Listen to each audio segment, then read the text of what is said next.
Good afternoon, everybody. We've had a few more of our attendees join, so we'll go ahead and get started. Anyone joining us later will, of course, be able to do that as we're partway through our community chat today. My name is Aram, hosting today's community chat from the Cohen Healthcare Law Group. Thank you all for joining us today. We are joined today by our friend, Baraka Stortvedt. Baraka is a client executive with Marsh & McLennan Agency's Business Insurance Division. He specializes in the healthcare industry and co-founded his firm's digital health practice to help meet the unique insurance needs of telemedicine and digital health companies. He assists his clients with all of their business insurance needs, from malpractice insurance to cyber liability to directors and officers liability coverage. So with a focus on controlling costs, he looks for gaps in coverage, implements loss control measures, and markets insurance policies to obtain the best products on the market. Prior to joining the firm, he served as an underwriter at Zurich, and his underwriting experience provides additional benefit to his clients. He holds an MBA from the UCLA Anderson School of Management, as well as the Associate in Risk Management, or ARM, designation. So Baraka, thank you very much for joining us today. Yeah, thank you. It's great to be here with you all. I really appreciate the kind introduction, Aram, and I'm looking forward to share a little bit with you. Yes, indeed. We're looking forward to your presentation. Michael had hoped to speak after your presentation, but I've just learned that he's had some very urgent business come up, so I think he'll unfortunately not be joining us for today's event. However, we still have a great presentation that we're looking forward to, and of course, we'll have time for questions and answers afterward. Awesome. Well, in a COVID-19 world, telemedicine has really transformed from what it was even just 2 or 3 months ago. And that's what we want to talk about today, is what has COVID-19 meant for telemedicine, what are the positives, and then what are some of the potential pitfalls that you could face, and what are some solutions that we can offer to help you avoid those pitfalls. Clearly, telemedicine is on the rise. A recent study showed that in a New York City health system between March 2nd and April 14th, urgent care telemedicine visits increased by 600% over the same period last year, and non-urgent visits by over 4,000%. COVID-19 has increased, primarily by necessity, but also for other reasons, the use of telemedicine. Providers are using it more, and patients are becoming willing to adopt it.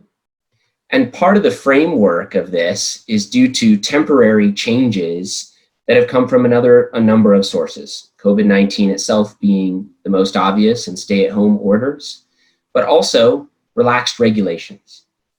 Things from certain immunity for treatment of COVID patients that applies in certain situations, relaxed licensure requirements that are state and locality specific to meet the significant shift in demand, reimbursement for telemedicine at the same level as an in-person visit in many cases. I give that as a key caveat.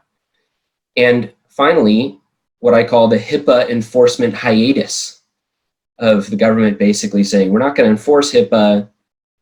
We just want people to get the care that they need on a temporary basis. And all of this has led to this flocking to telemedicine, which we generally see as a really good thing, because there's a lot of things that telemedicine can do really well. It's meeting a great need right now, and it creates great opportunity to continue to see patients for providers in this environment and for telemedicine companies. And in general, I think it's good for the patient. The patient can get care, the care they need, when they need it, in the right form. But with all this great change, all of us, from telemedicine companies to providers using telemedicine, are like this gentleman here, looking out into a field of potential pitfalls. And today I want to focus on what are some of these pitfalls. I'm going to work through 5 of them, and then we'll talk about maybe some key questions or key takeaways for you of how you can navigate this maze that is in front of this man here, walk around all of these pitfalls, and capture success in being able to meet patient needs. So the first pitfall is not getting providers licensed appropriately in states where patients are located. Now, it's all fine and great if you're a provider and you're continuing to provide services to local patients via telemedicine. But if there's situations where someone has traveled or moved, or if you're a telemedicine company who's looking to expand into different states, it can be a huge problem to not get providers licensed appropriately. And a lot of people may assume that because of relaxed licensing requirements, as long as I'm licensed where I am, it's kind of fair game during COVID, which is not necessarily true in all 50 states, and B, these are limited time relaxation of these requirements. And therefore, at some point, they're going to go back into effect. And if you're not on top of each state and when they go back into effect, you could be in a situation where you've provided services without being appropriately licensed. And without exception, almost every malpractice insurance policy excludes coverage where providers are not licensed. The second potential pitfall is not properly billing for telemedicine services and getting ready for use of telemedicine codes appropriately post-COVID. We're at a time now where it's been almost 2 months that these services have been being billed for, and some of our clients are starting to say, we're not getting paid, or we're getting paid less than we should because they haven't thought through how and ensure that they're properly billing for these services. This also can create a potential pitfall down the road on the other side, because if you're collecting and billing for services at the rate of an in-person visit, if that's not done appropriately, 2 years, 3 years down the road, a government payer or a commercial payer like Anthem could come back and audit all of your billings to them, demand money back for overbillings, and potentially levy fines and penalties from the government. So this could be a significant pitfall that needs to be addressed in this time. The third is not confirming with your carrier that they will cover your geographic expansion and the telemedicine services that you're providing. So some carriers are regional, they don't offer coverage in all 50 states or abroad, and some carriers don't like covering telemedicine service. Almost every carrier has made an exception during COVID-19, but longer term, as your business models change, you want to make sure now and in the future that these services are affirmatively covered to avoid potentially not having claims paid. The fourth is not ensuring all of the risks that are associated with telemedicine, including privacy and security liability, cyber, potential issues with HIPAA down the road once the hiatus is over, and any technology errors. For those of you that are telemedicine companies that have your own technology, there could be errors in that technology that could lead to significant exposure that you want to ensure you're protected against. And finally, not understanding local state insurance requirements, including what we call patient compensation fund or PCF states. So if you're operating in other states, there are certain states that require you to either participate in their fund by paying a certain amount every year, or to fill out a form exempting you because you're not a local provider providing your care the majority of the time in that state. So now that we've talked about the pitfalls, I want to go a little bit more in detail into number 4 here by looking at just some of the different exposures that can go with providing telemedicine services depending what part of the value chain you're in. If you're a traditional provider, you're probably looking at the one on the left here, bodily injury, and the two on the right, cyber liability and general liability. And if you're actually providing any technology services, or you have software or a platform, the middle 3 also apply. You could make an error in your technology, you can infringe on someone's intellectual property, and the products themselves could fail to perform and cause injury to a patient that's using the platform. And so ideally, when you are a telemedicine company that has all of these, you combine these coverages as much together on one policy form as possible, or you work with your broker to make sure that all of these boxes are are checked appropriately based on what your exposure is. All right, we're coming to an end here. I told you I'd try to make this brief. I want to leave you with 5 key coverage items that you can address. The first is make sure your cyber liability policy has coverage for contingent bodily injury where possible. So for some of you, as you're really early stage, that may or may not be possible, but to add that extra endorsement just ensures that if the system goes down for any reason and a patient's hurt as a result because of a hack, there's some coverage there for you. The second is to ensure that the medical malpractice or professional liability carrier is aware of your telemedicine activities and has agreed to cover them. We talked about this in the key pitfalls as well, but just making sure that the carrier has given you that email or that affirmative, hey, you're good to go, these services are covered for where you're providing them. The third is to make sure if you are an actual telemedicine company that has your own technology, that you're covered for patient injury due to that product failing. That's a crucial thing that a lot of people don't think about. The fourth is to consider if you're billing any insurance payers or government payers, I would consider purchasing billing errors and omissions coverage if you have the cash flow available to do so, because it's going to protect you against those longer term exposures we talked about earlier of covers audit expenses, it covers fines and penalties, it covers legal costs and defending yourself against any allegations that you were overpaid for services provided.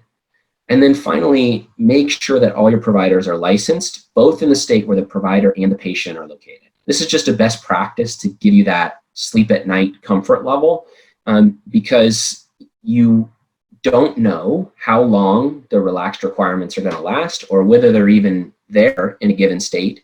And generally, if a patient brings a lawsuit, it's probably going to be in their state of residence, and you're going to want to make sure you're licensed there. Otherwise, there could be significant problems. So that's really it. I want to leave you with, these are my goals for each of you walking away from our conversation today. The first is I want you to make sure you're confident in your telemedicine strategy. I've tried to help you look at the pitfalls of liability so that you can focus on, hey, what really is my strategy to mitigate risk? And then how can I focus on capitalizing on this great opportunity that's out there right now, and I think is here to stay in the future. The second is to help you sleep well at night, knowing you're well protected.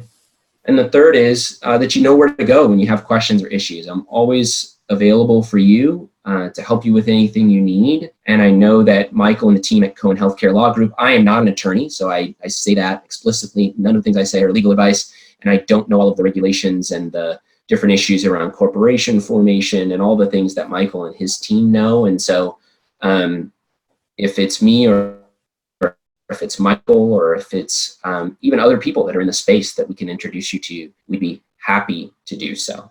And with that, I want to open it up for some Q&A. Thank you, Baraka. And for anyone who didn't hear this before, Michael had some urgent business that prevented him from being able to speak today, but he's connected by phone and he's listening in as best he can. Hi, thank you. For the patients who are doing telemedicine, how do you best get them to sign a consent, or do you just verbally document that they understand that a telemedicine appointment is limited because of lack of exam? I mean, I think documented obviously in your note is helpful, but is there a form that you should also have them fill out? Yeah, I'll defer that to Michael. There is a specific telemedicine informed consent requirement. But from a legal perspective, how signing and executing that goes is outside my purview. I can let either Michael or his team answer that question. Okay, yeah, I mean, so definitely you should have some consent. I mean, the same consent process that applies to physical meetings applies in the sense that you should get informed consent. And I don't know if there's a secret sauce language. I mean, I don't believe that statutes necessarily tell you exactly what to say, but you can kind of figure it out, and we certainly recommend that our clients have language. We put language in, and essentially you're telling people about the risks, benefits, and alternatives.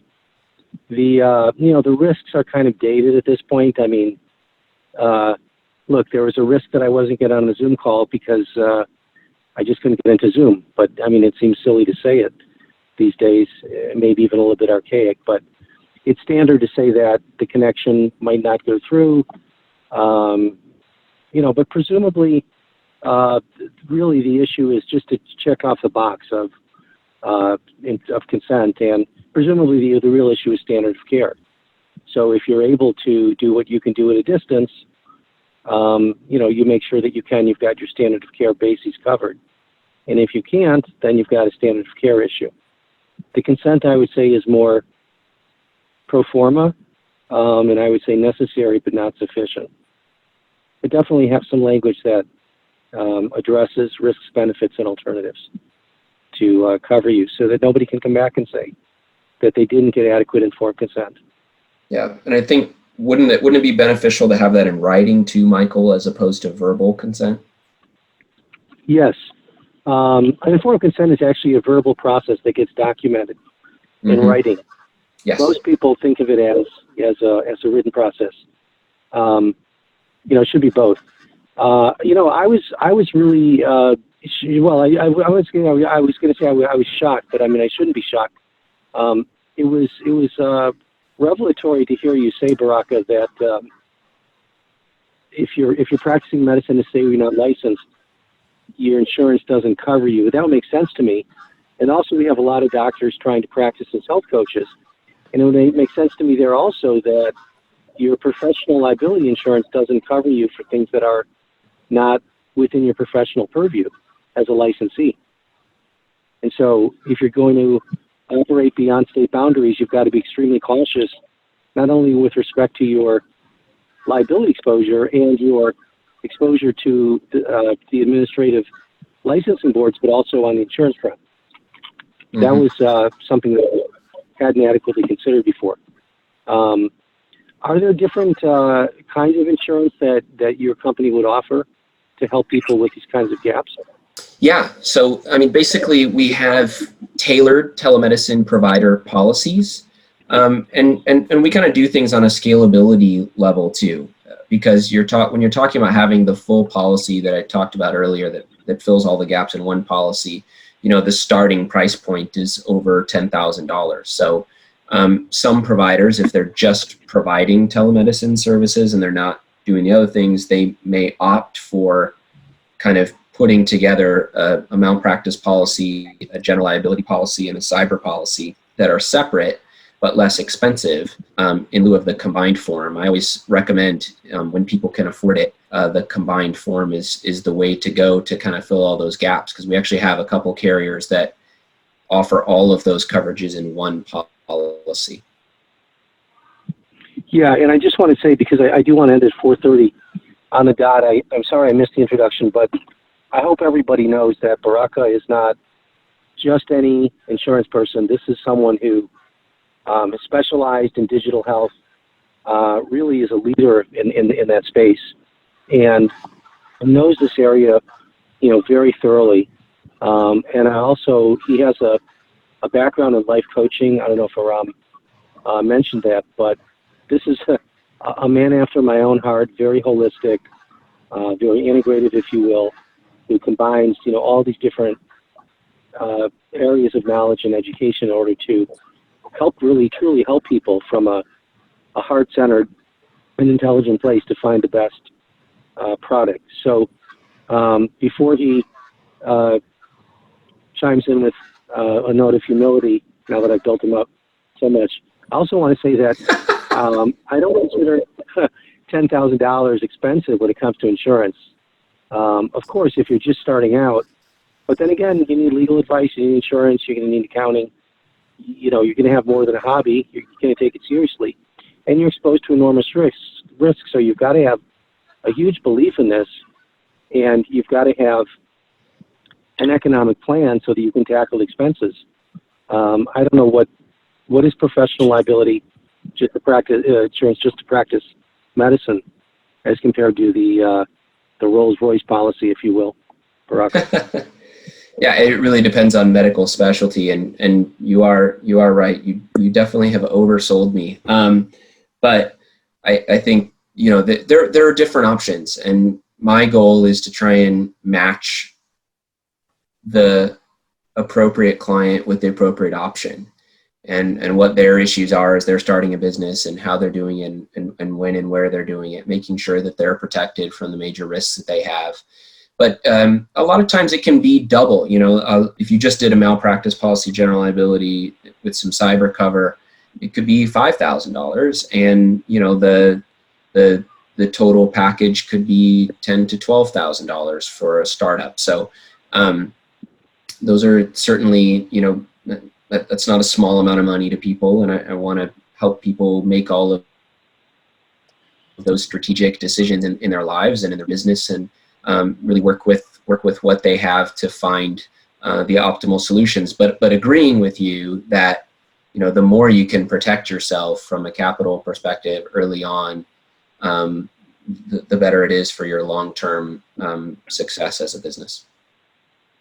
Yeah, claims are no fun, and insurance, from my experience, really is a matter of strategy. Just like we have legal strategy, you want to make sure that you cover your gaps, that you address your gaps. Yeah.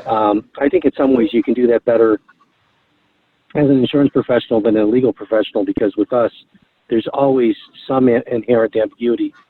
It's like Heisenberg's uncertainty principle. The closer you get to the reality, the more you're talking about probabilities of paths of electrons and things of that order. But I also want to say one of the reasons I built you up is because a lot of people looked at your name and they thought that we were going to have Barack Obama on the call. They were so wrong. Yeah. So then when they found out we were going to talk about health insurance instead of health policy, I kind of had to build this back up for them. But I totally agree with you, and people are probably sitting there on the phone thinking, what a disappointment. I just got this insurance guy. I thought I was going to get some information on Michelle and Sasha and Malia, but exactly. No, Yeah. Unfortunately not today. But you could use your life coaching side to provide those insights on the next call, right? That's right. Do we have, before we wrap up, does anybody have any more questions? I know Nancy's question was a great one. Does anybody else have more questions you wanna ask? And Barack, also please let them know how to reach you. And I really encourage people to reach out and get more information. I think you'll have a tremendous resource at your disposal. So please let them know how to reach you. I'll sign off in 2 minutes. And thanks again for joining us today. Yeah. Really appreciate your insights. Yeah. Absolutely. Okay, actually, it might be a question for Michael. Just going back to the health coaching thing, I'm sort of wondering where's the line. For example, if I run a program, I'm an acupuncturist, if I run a program that's an information-only program, can I try and attract clients from across state lines, or do I need to stay within my own state? And where's the line between practicing telemedicine versus practicing information-only health coaching or something to that effect? Yeah. Are you still there, Michael? That is Yes, a great question. Yeah. But just really briefly, I'll just say my piece, and then we could probably talk for a long time. But licenses really for healthcare professionals really are state by state, and the reason is because of the 10th Amendment, which grants the states the power to license people. And this came up early on in a very early case in the 1880s. It was Dent versus West Virginia. And so a gentleman named Dent argued that he didn't need a license. He could practice whatever he wanted. And, I've had a lot of people over the years that have told me this, and this amendment protects them with that. And the Supreme Court basically said, no, the states have the power to grant or deny a license as they please. And then after that, around that time, the states started fashioning licensures to who could practice medicine. Of course, acupuncture didn't come along until the 70s after Nixon's visit to China, when James Reston had an emergency appendectomy, and they used acupuncture and they found it was effective. So, typically you don't see a lot of cases about this because I'm not quite sure what you have in mind. I'm not sure, how you can assert needles at a distance. Well, Chinese unless you herbal have tremendous- medicine, diet, things like that. Yeah, I mean, sort of, yeah, okay. So if the herbal medicine, well, you know, another issue that you would come up with is the differing scope of practice across each state. Again, a lot of it is what's allowable, what's not allowable, what raises enforcement hot buttons. Can you call yourself a coach?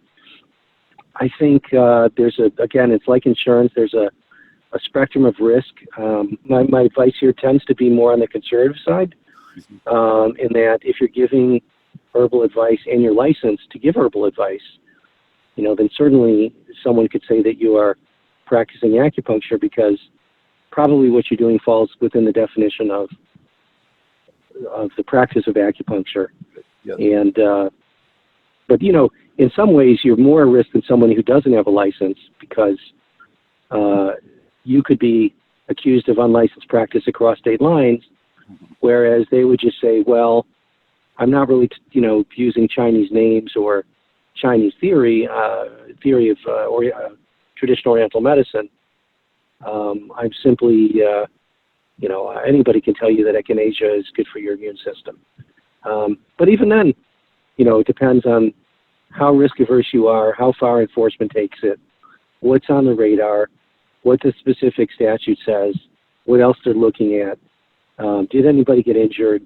Why did it bubble up to attention? And all of these things are factors. And so it's hard to predict. One thing we do with our clients is we try to delineate, what's clinical, what's not clinical. Can we carve out a coaching practice? I mean, we do it.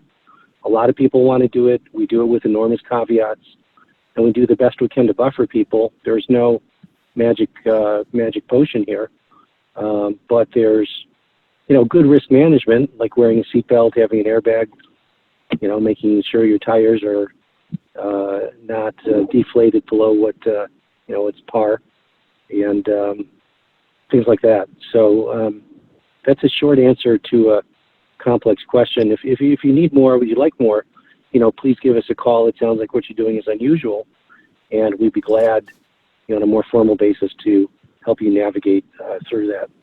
Great, thank you. Sure. This has been tremendous. And once again, I appreciate, I give the love to our guest, to Baraka from Marsh, and he's our go-to person for many insurance questions, and particularly digital health. Yeah, and Michael and his team are fantastic partners of ours too, and he's been doing this in the telemedicine space for more than 10 years, a long time, knows it really well, and is great at advising people. So I always defer people to Michael and his team as well as a great resource. Michael's also very humble about his credentials, but they're longer than I can list in 5 minutes. So I'm just blessed to be able to be here and be a part of this with you, and hope that this has added some value for all of you who are attending. Thank you, Michael, and thank you, Baraka. Fantastic to have you joining us, and we look forward to having you join us again soon. All right.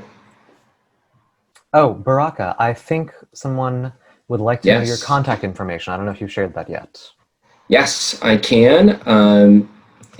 Yes, the best way to reach me is just give me a call on my cell phone, 619-952-4005. Fantastic. So while you're typing that in, we thanked our speakers. I'd also like to thank everyone who participated today. It wouldn't be a community chat without the community. So we appreciate all of your time very much.